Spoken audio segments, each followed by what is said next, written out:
The stock market had a pretty flat day today. In this video, we're going to talk about what happened, why gas prices might start to finally drop down, and other important information that you need to know about. We have some big events in the works for the market right now. So, Tom, what's going on in the stock market and what do we need to know? Yeah, today was actually a pretty uneventful day in the market, Mike. I will say, like, there wasn't too much news. The SPY actually ended up going up a little bit throughout the day, but we can see a lot of tech stocks like Nvidia here, AMD, lots of stocks like that. Even Apple and Microsoft were slightly in the red. But getting back over here to the SPY, we can see it actually closed.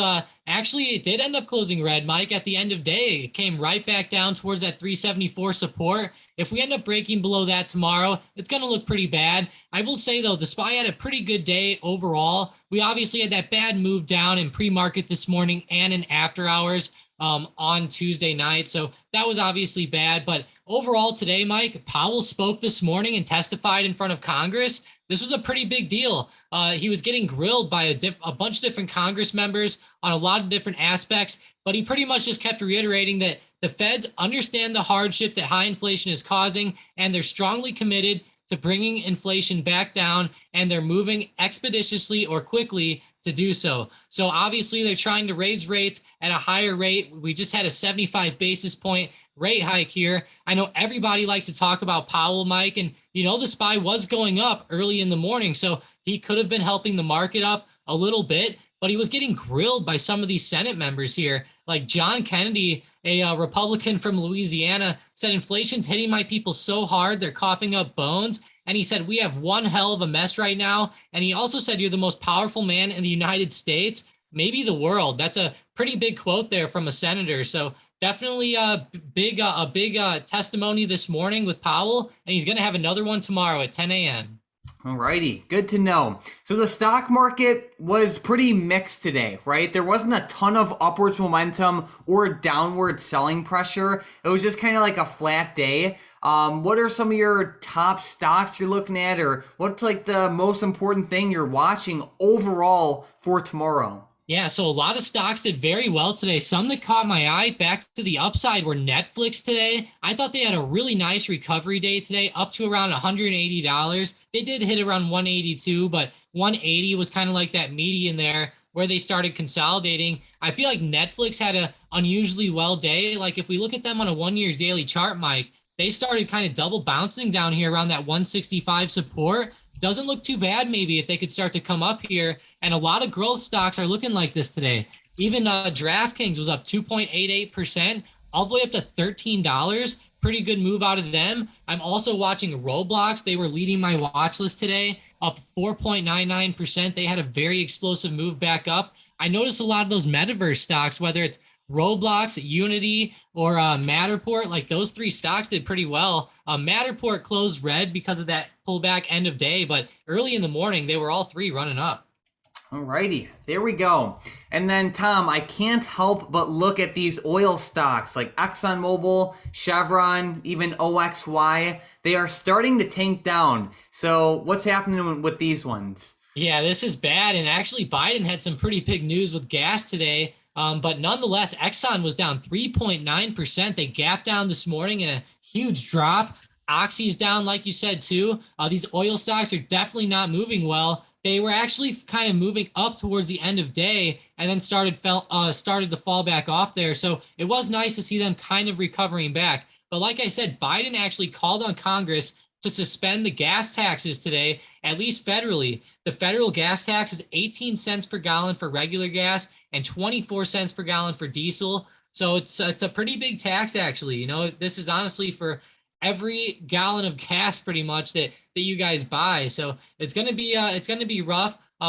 There's other types of gas too, like petroleum and stuff like that. They also said on here that he's looking for states to suspend their gas taxes as well. So if the federal level and the state level both suspend those taxes, Mike, that might be a lot of money saved for consumers, and it might help gas prices in the short term. But as we know, then the government's not getting any of that tax funding. So it doesn't really seem like it's too good, Mike. I don't know what your thoughts are on this, but obviously gas or at least oil stocks did not like the news, at least early on. Yeah, to me, it's just like kicking the can further down the road. It's like, sure, eliminate the gas tax for now, maybe lower prices, but it's like, okay, where's this missed revenue gonna come from? It's like it's just gonna, widen the deficit even more and just create more problems for the future, in my opinion. But we'll see what happens. Like you said, oil stocks are tanking down, and look at the gas price over the past year alone. It's insane. Yeah, it really is. I mean, over the just the past year, Mike, we went from like somewhere around like on this chart, it's hard to see exactly, but like somewhere like $2.50. Now we're at like $5. Like that is just such a big jump, guys. Obviously, I know everybody knows this. They've been getting hit at the pumps hard. In places like California, it's like $7 a gallon. So yeah, I'm sorry that we have to keep talking about gas prices, guys, but Biden's calling on Congress to try and do something.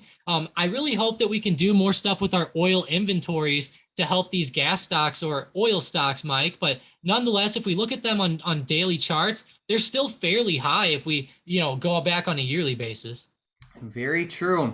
Alrighty, well, guys, let us know what stocks you're watching in the comments down below. We're going to be answering a ton of your guys' questions. But Tom, let's get right into some of these questions from the previous video. With the first comment, we have Vix's left ankle saying, "What do you know on UPST? I find it very interesting."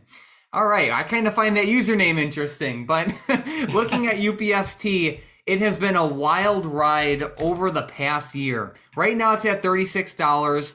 And just around a year ago, it was at $401 per share.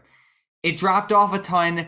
Now, Tom, let's look at the fundamentals really quickly. So we could see on the stock analysis dashboard that their revenue has been growing very rapidly over the past couple of years. In 2017, they had an annual revenue of $56 million. In 2021, they had an annual revenue of $841 million. They're growing awesome. Their net margins are around 15%. Their gross margins seem very high, but it's kind of skewed. They are not cash flow positive. Their shares outstanding have been increasing, which is a bad sign. Overall, they're growing quite a bit, but they just had such an aggressive valuation a couple months ago where it wasn't worth it. At this point, it's trading at like a decent valuation, but still, I don't love it given the other opportunities we have out there. It's like, yeah, they're growing their revenue in an amazing way, but they have some very, very fierce competition. Their price to sales ratio is 3, and they only have net margins of around 15%. So I don't love it for like a buy and hold. It's decent, but I don't love it. In terms of like price action, again, it's okay. Like it's very oversold. So I wouldn't be surprised if it, popped back up to like $50 or so in the short term. Yeah, I wouldn't either, honestly. I would honestly use this stock more for shorter term trades. Like you said, Mike, I don't think I'd buy and hold it. It seems a little bit risky, honestly, as of right now, especially with a lot of other stocks lower. Why go with the riskier ones? But I know why a lot of people would be going after this one though, Mike. It seems like there could be a lot of upside potential, and there potentially could be, but just keep in mind, guys, not all growth stocks are gonna end up recovering back up all the way. But I will say, Mike, I am hopeful for UPST in the future, and hopefully over the next couple years, if the other growth stocks go up, hopefully UPST can follow along a little bit. Yep. And then we have Nick saying, could you take a look at LCII? All right, LCII. This company has been doing okay lately. Not the best, but not the worst. It's currently lingering right around 107. It had highs of around 163 towards the end of 2021. And they had lows of around 96 like a couple weeks ago. Their revenue has been growing very, very consistently, which is good to see. So another thing is their weighted shares outstanding has been relatively consistent, which is good. They have been cash flow positive for the past quarter, but that's like the first time that happened since what is that, like early 2020. Their fundamentals are decent. They're profitable, which is good. They pay a 3.5% dividend yield. It's not bad. Price to sales ratio of around 0.5, gross margins 28%. I mean, it's not bad. It's just I don't love it. You know, I just feel like there's better opportunities out there, in my opinion. It's like when you have LCII at 107, where you can also pick up, let's say, Meta, which is currently at 155. I would pick Meta all day.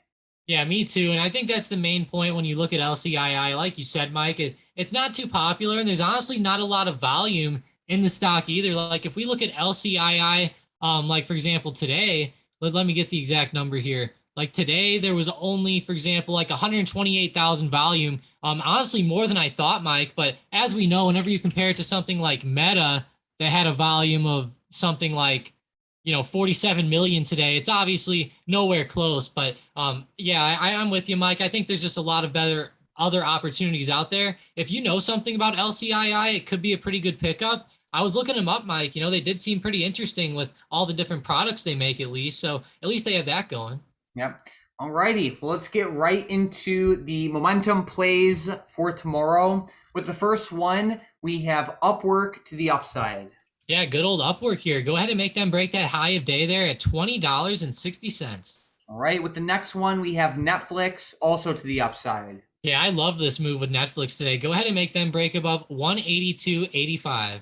All right. And with the last one, we have Starbucks also to the upside. Starbucks, yeah, nice to see the slower mover coming up here. Go ahead and make them break 73.85. All right, so we are watching Starbucks, Netflix, and Upwork for potential day trades to the upside tomorrow, only if they break above the levels Tom listed. And then we also want to give a giant shout out to our member of the day, the Skrill. You've been in the Stocked Up Discord for almost 2 years now, and we've seen that you've been more active over the past month or so. So huge shout out to you. Definitely keep up that activity. But Tom, overall, boring day in the market. So far, it's a green week. Hopefully, this momentum stays strong. We have Powell testifying tomorrow, but I think we're set for a pretty good end to the week. Yeah, me too, Mike. I think it'll be pretty good. We do have some earnings still. Thursday, we're going to have FedEx and then Smith & Wesson, BlackBerry, Carnival on Friday. So nothing too crazy. Like you said, Powell's going to be speaking at 10 a.m.